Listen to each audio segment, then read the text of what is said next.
Assalamualaikum warahmatullahi wabarakatuh. Selamat pagi siswa dan siswi kelas 2. Bagaimana kabarnya hari ini? Semoga selalu sehat dan tetap semangat untuk menerima pembelajaran hari ini.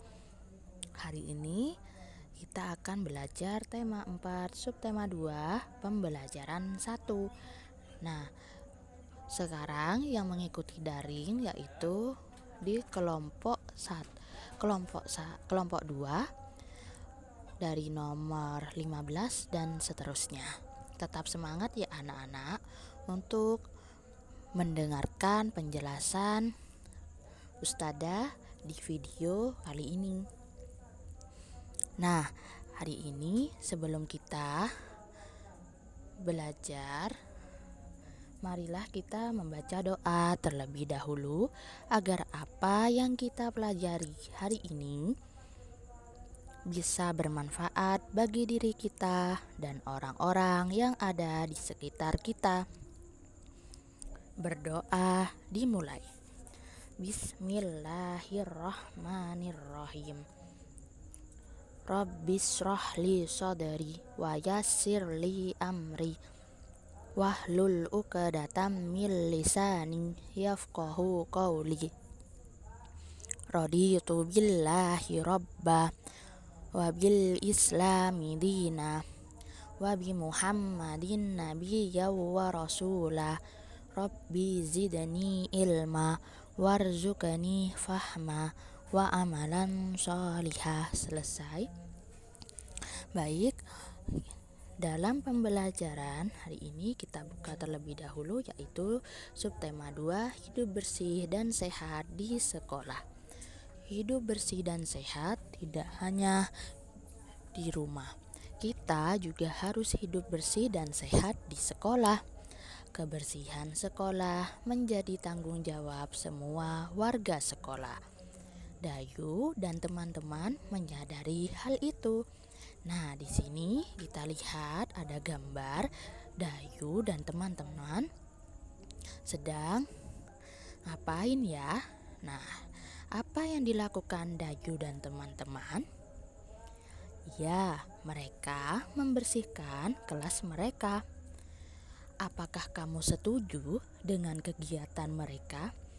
Ya, pasti setuju karena mereka menjaga kebersihan kelas adalah tanggung jawab warga kelas.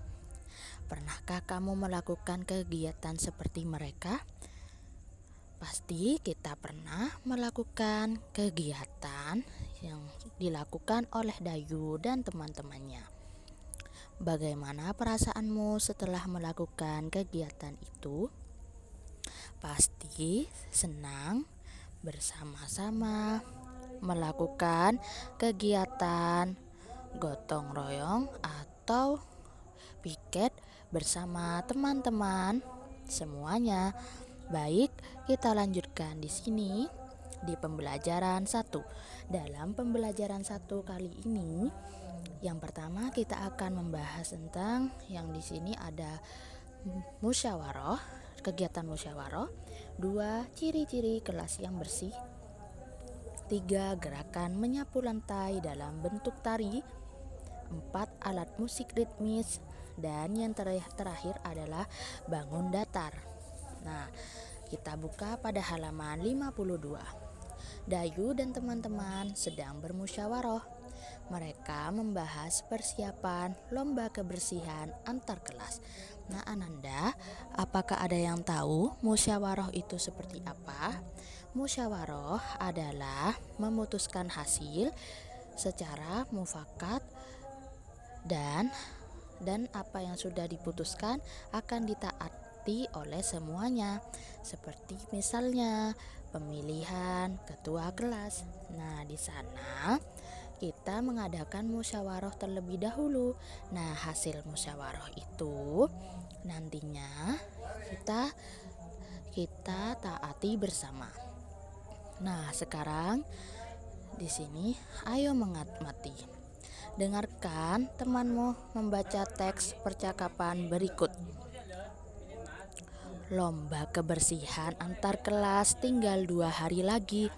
Apa yang harus kita lakukan, teman-teman? Menurutku kita harus segera bersiap diri. Setuju, kita harus segera gotong royong. Kemudian, apa yang harus kita persiapkan ya? Kita harus menyiapkan alat-alatnya, yaitu kemoceng, serbet, kain pel, dan juga vas bunga. Mari segera kita siapkan alat-alat tersebut.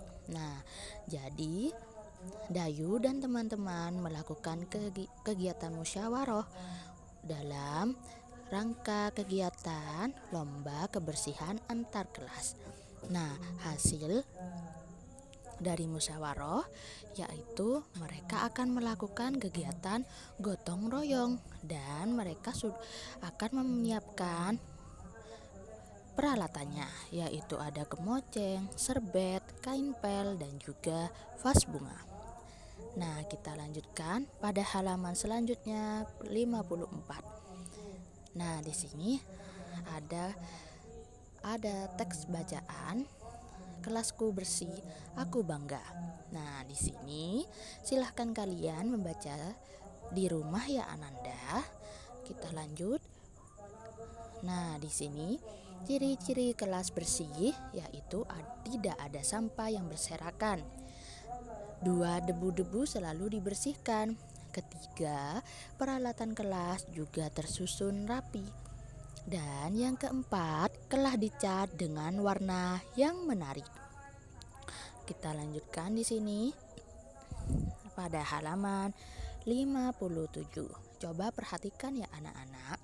Dayu dan teman-teman telah bergotong royong. Ada yang menyapu lantai, ada yang membersihkan kaca, ada juga yang menata kelas.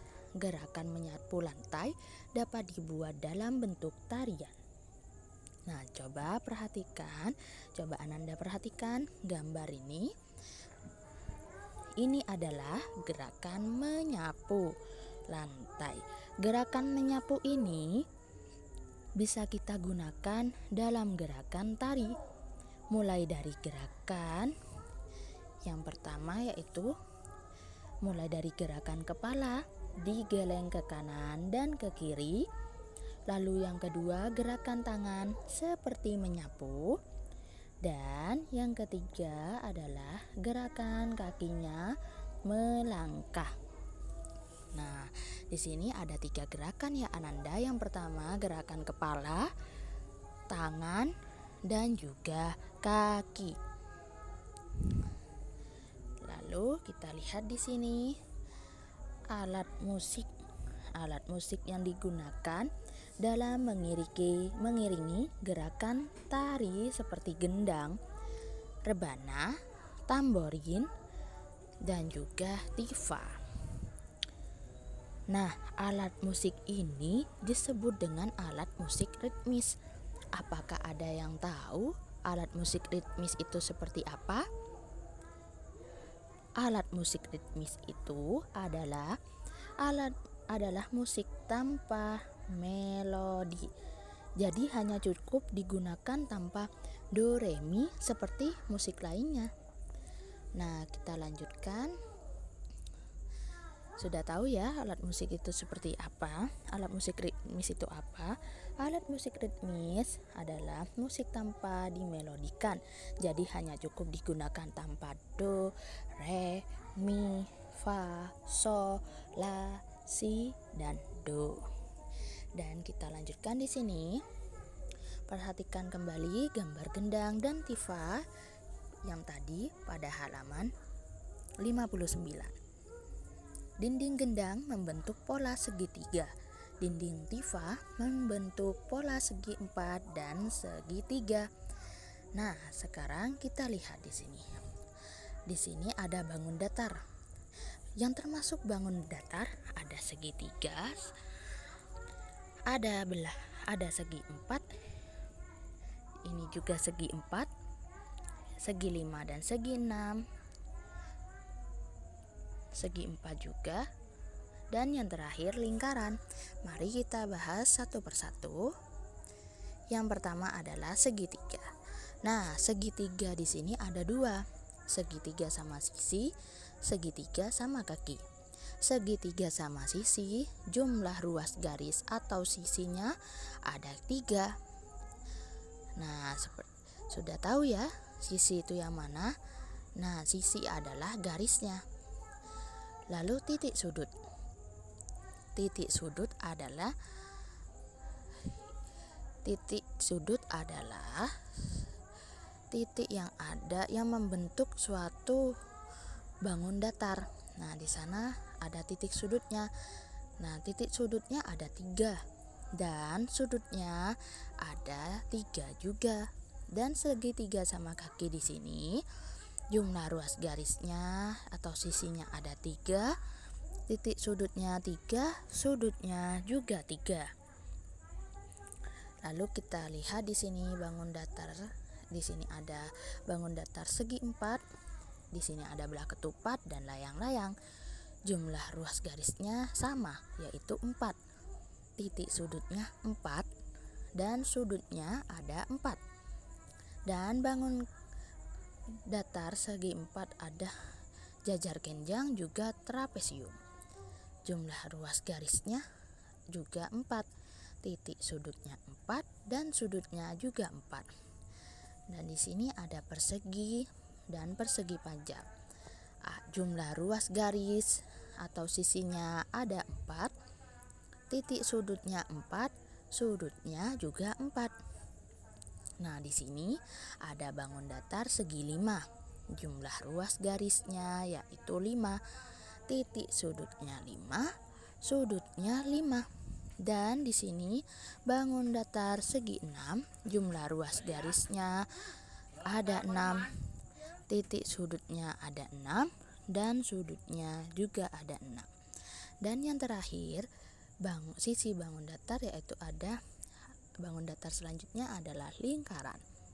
Jumlah ruas garisnya ada 1. Titik sudutnya tidak ada dan sudutnya juga tidak ada. Dan berakhir sudah pembelajaran Ustadzah hari ini. Terima kasih sudah menyimak video hari ini di pembelajaran 1 subtema 2 tema 4.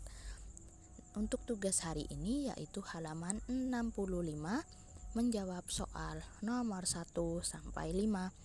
Baik, itu saja yang dapat Ustadzah sampaikan. Bila ada yang kurang paham dengan penjelasan kami, bisa bertanya langsung kepada Ustadzah masing-masing ya.